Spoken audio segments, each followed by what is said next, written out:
2016, with the movie coming out, it was the culmination of years of work for the first film. It wasn't my first film that I had finished, but it was the most meaningful film for me. I thought it was a dream. And to share that with my family and to be there with them and see our culture represented in a powerful, meaningful way and also entertaining and fun.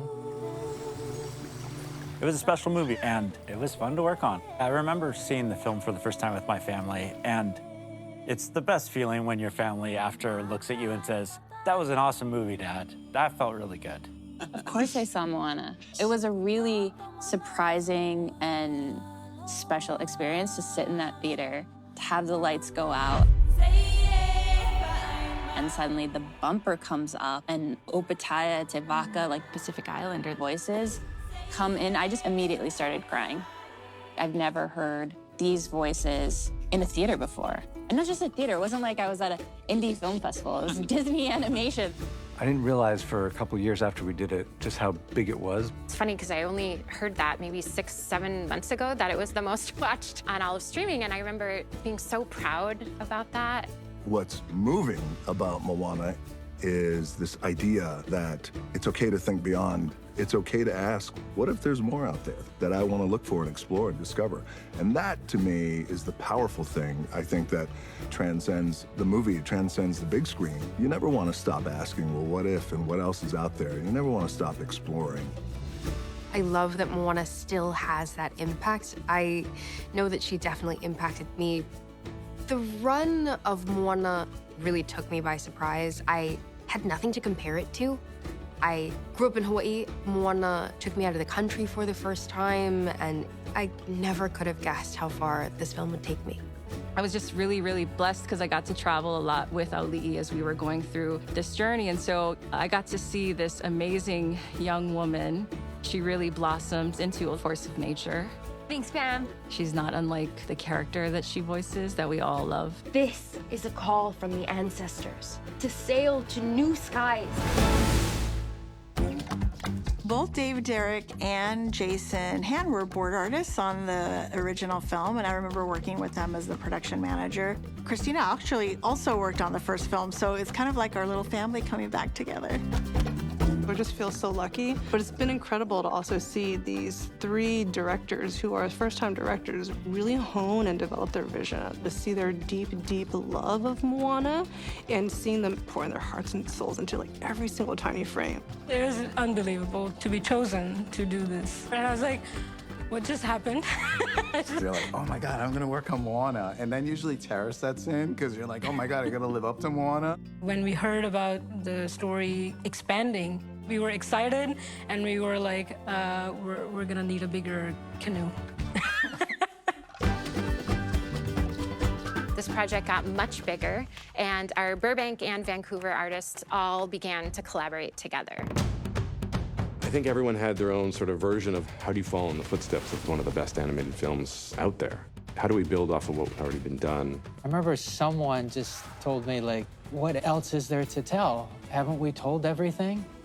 And my immediate response was, the ocean's huge. Yeah. The cultures we are honoring and showing, and Moana herself is so young. There is so much more to tell with her. There are new people to meet. There are new enemies to defeat. I have to give all the props to not only our writers, but also the Oceanic Trust for giving us such incredible material to work with, which really comes from Indigenous folklore and Indigenous knowledge. We call our consultants the Oceanic Cultural Trust. We all work together to ensure the stories we're telling are representative and truly celebrate the communities and the cultures that inspired Moana 2. It is so important to do this right.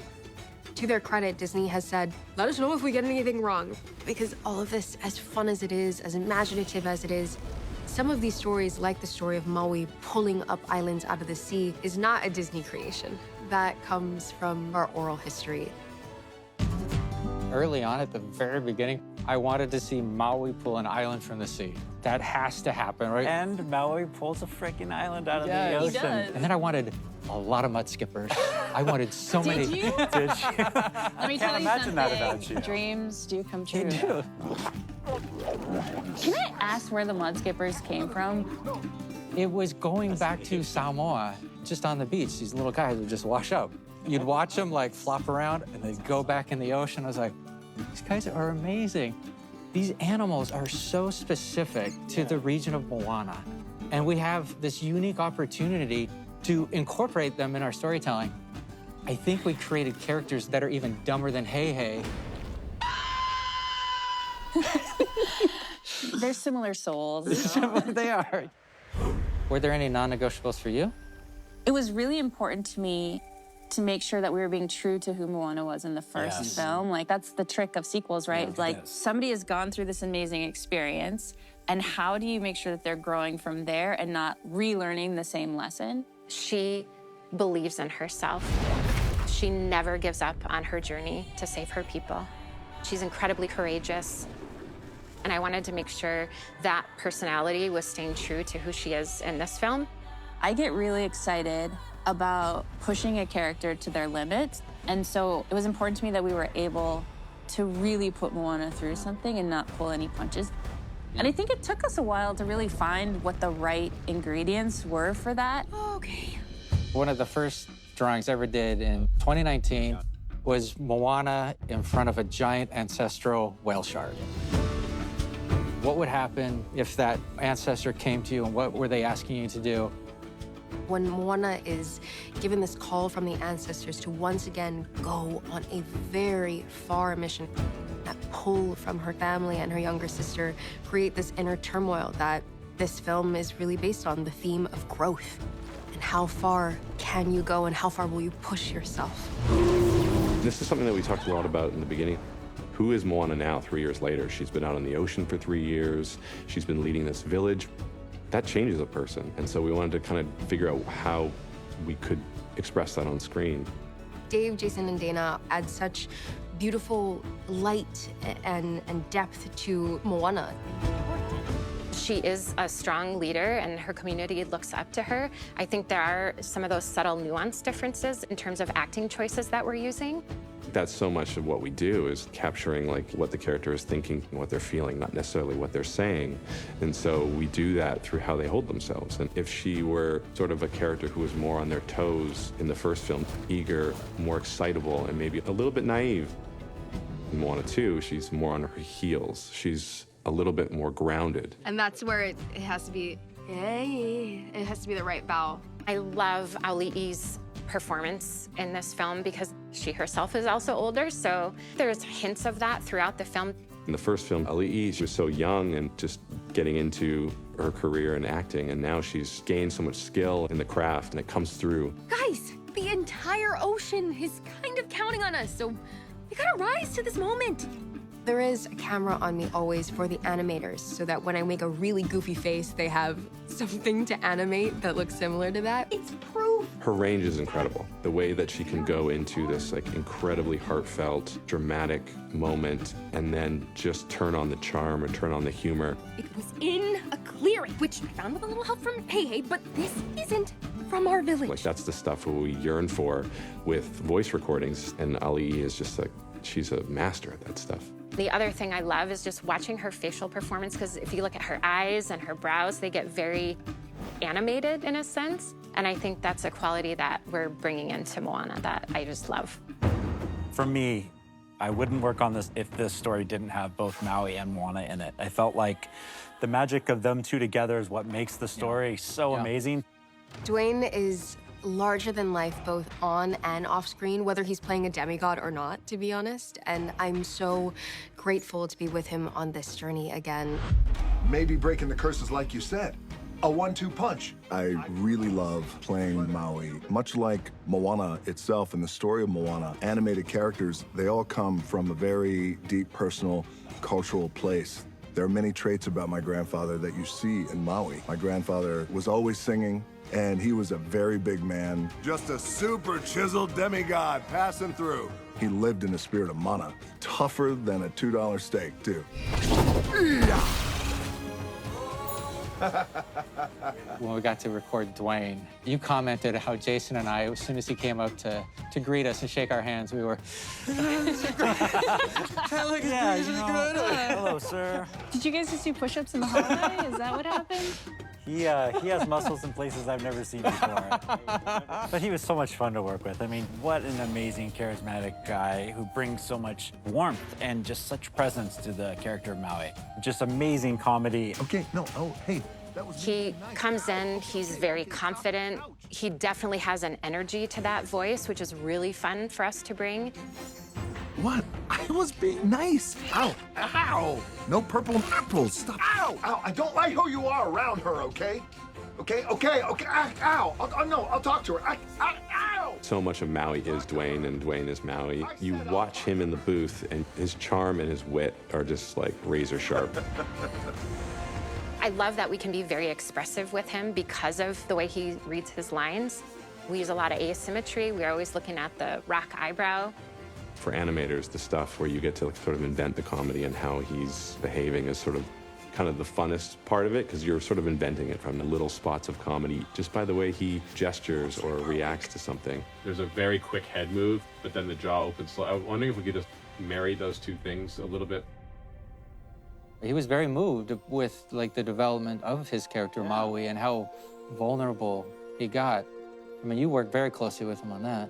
You know, we talked about to be a demigod and not want to need anyone or need anything, but then to have a friendship with Moana that becomes your one vulnerability. What happens when you lose that or that's put at risk? Yeah. Please. What does it mean for someone who is so strong to ask for help? As larger than life as he is also deeply sentimental. And I always like to say that the most powerful thing we could be in life is ourselves. And that's what Maui, I think, has inspired in not only me, but in talking to fans all around the world. See you out there, Maui. See you out there, Moana.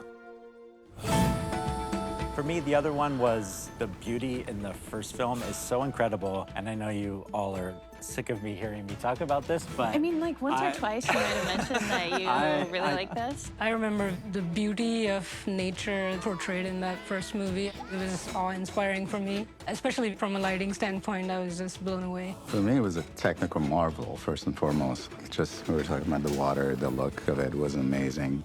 Coming back, you know, so many years later, the technology has advanced and we have many of our leaders who were on the first film back for this film. And so all the artists have come together and, if it's possible, made it even more beautiful than the first film.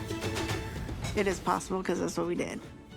I remember my first discussion very well, and Dave very much talked about his heritage and, no, this needs to be true to this emotion and this culture.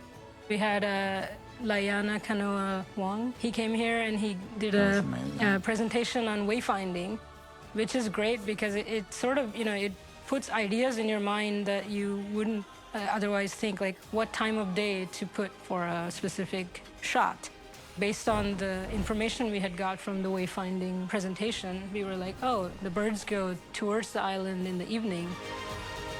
Wanted to such an epic journey that we really wanted to make it feel big. So with the way we handled the atmospherics, the way we're handling the water, even just how big the waves are, can make something look epic.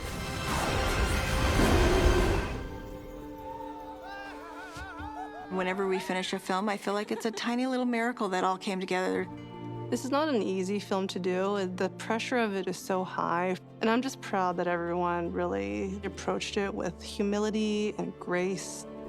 I'm so grateful that we get to continue Moana's story and then to let everyone know that in life, you're always evolving and growing. I love the line that we have, you know, in the script from Grandma Tala, that we never stop discovering who we are. For most of my life, I grew up sort of outside Samoan culture. As an adult, it was very important to me to figure out what it meant to be a Samoan woman. And I've really never felt enough, ever. Yeah. And this movie has really helped me take ownership of what it means to just be exactly who I am. And because of that, I'm so excited for my children, for my niece, for my cousins. We're just this little family from Savaii and from Pago Pago, and making a giant Disney movie was never meant to be a part of our story. Yeah. To be able to give this to them, to say, truly, anything is possible. I hope that that is their takeaway from all of this? I've always wanted to work at Disney Animation and to work on a film that we have all created together with our incredible crew. It's super emotional. It's a dream come true for me, genuinely. I hope when people go see this that they love the film as much as we loved making it. You might want to hold on.